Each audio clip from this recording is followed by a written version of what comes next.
Hi everyone. In this video, I'll be quickly discussing some strategies approaching digital fabrication in Grasshopper. And for this example, I'll just quickly walk you through a script that I prepared, which is in 5 stages, assembles, or let's say prepares a 3D model that we prepare parametrically in Grasshopper into planar fabrication using these sorts of unrolled sheets.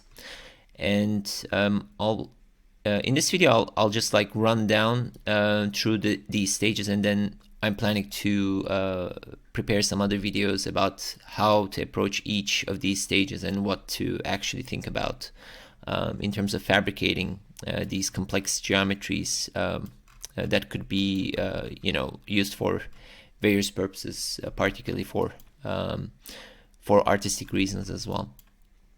So the first thing to notice is that I'm using 3 different types of polyhedra here, and these are actually, some of these could be mathematically modeled, and some of them could be actually brought into Rhino using this polyhedra tool that is available in Foot for Rhino. I'll leave a link in the description to this video, but basically you can generate a lot of different types of polyhedra, and in this video I'm using a dodecahedron and tetrahedron, and there's also another type that I grabbed here, which is a rhombus based polyhedra.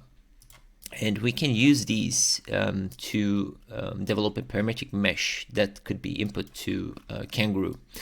So let's start with this one. For instance, if I load this up and hide it, this tool allows me to actually let's actually disable this part so that we look at what we are generating here.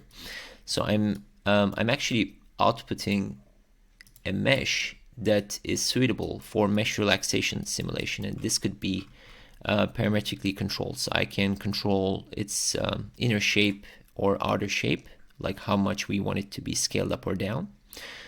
And once this is ready, once you're happy with these parameters, you can actually go ahead and load it into the second phase, which does kangaroo relaxation. So this is a kind of simulation using the Kangaroo physics engine, and the first thing we do is relax the form so that we get more quads.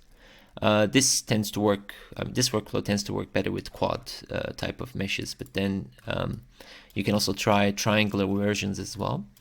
And once you actually get a relaxed form, the simulation is done. You can then bake this.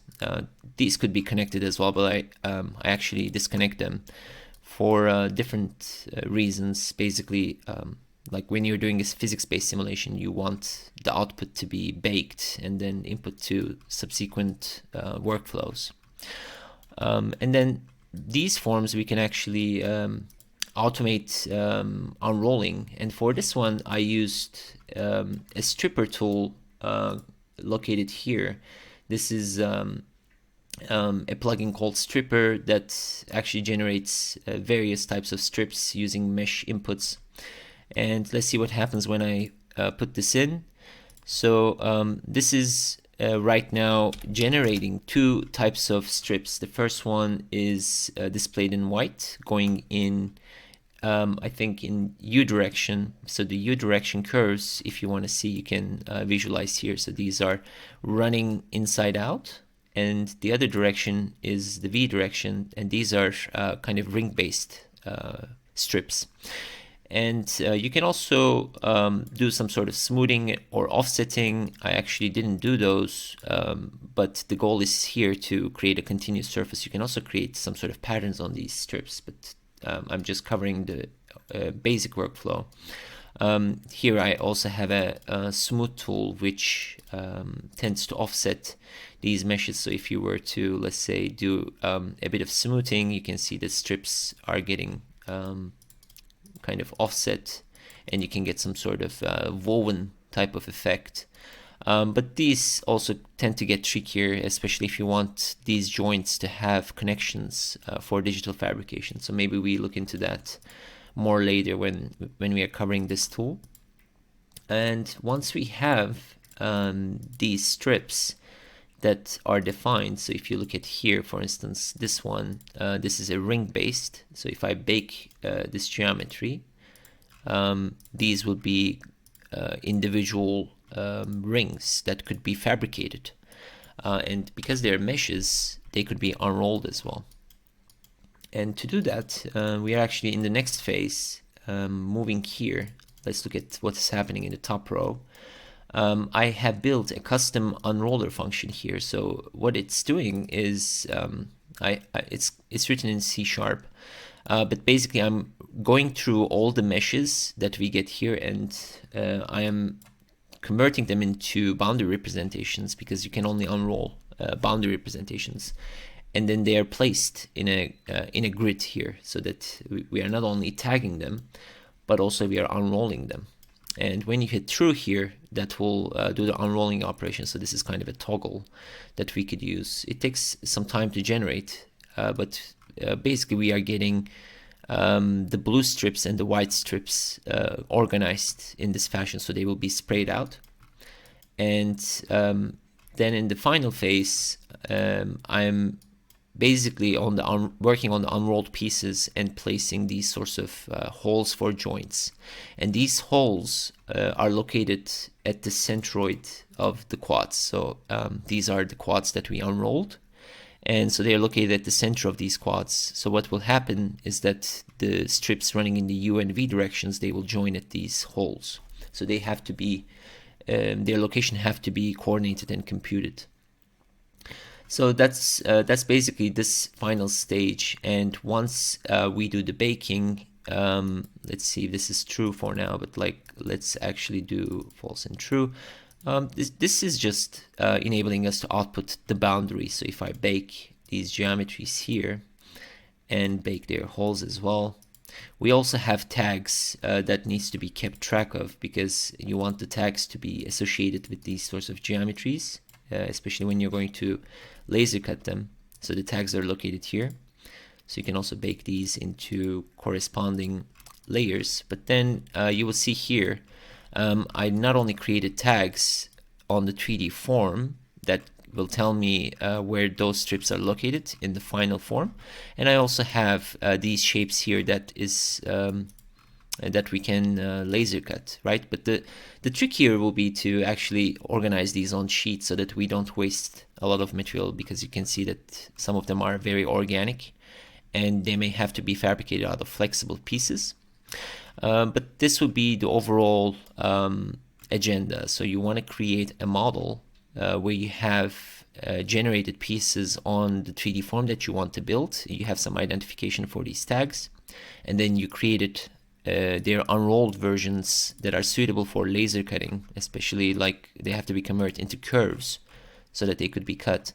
And these tags also need to be cut along with the pieces, and we have to keep track of where these pieces are. So that's kind of the essence of this 5-stage workflow, and I'll just show you quickly how it works with different shapes as well. So I'm just going to delete these baked unrolled pieces. You can see that there are a lot of pieces actually, and you can also use some sort of nesting plugin to organize these pieces, but I also like doing that manually, because sometimes you might have to divide some pieces so that you save some space in the material. So I just input the second form. Let's look into that actually again. So this one, and let's see how this one comes out. So when we look at here, this is our initial mesh geometry, and then once we do the physics, you can see that we can also it also works fine on this sort of geometry, and you will get like more complex shapes to work on. I'll also do this rhombus, which will be a bit more interesting. And you have to reset the kangaroo function. And let's bake this one too. So you can generate a lot of different forms with this, and then once we input these to the stripper function and the unroll function, It will take some time to compute, but afterwards it will give you the strips. Let's see, this is taking some time because I think it has a lot of pieces. This was a larger geometry, but here you can see that we have I think hundreds of pieces here. Yeah, the ring size is going super high, and the reason for that is because there are a lot of strips here. There are a lot of quads, so you can see that the tagging goes along all the way to 200. If you want to minimize that, then I would recommend to reduce the quad sizes here. So I have built in this Catmull-Clark subdivision. So for instance, if we reduce the amount of subdivision here to, let's say 1, and let's see, let's feed this in again and reset. Yeah, I mean, this will be a bit more stiff and you will have less pieces. Let's actually make it up to 2 and reset again. Yeah, this is a bit better. And then see how many we would get in this case. I think we will get half of what we have here, I presume, but let's see. If I feed this in,